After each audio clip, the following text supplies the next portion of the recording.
Ladies and gentlemen, welcome to Cape Town International Airport. The time now is 12:30 p.m. We have arrived 10 minutes ahead of schedule. For your safety, please remain seated until the seatbelt signs have been switched off.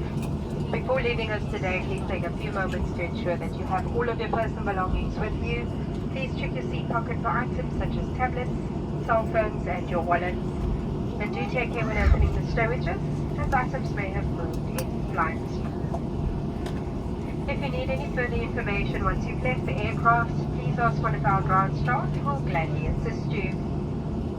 Once you've left the aircraft, please follow the airport signage and instructions from the ground staff personnel for your safety.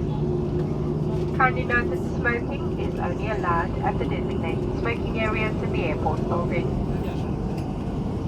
On behalf of Captain Lawrence von Boysen, his right-hand man, Lears, Carmen, Philip, and Enzo,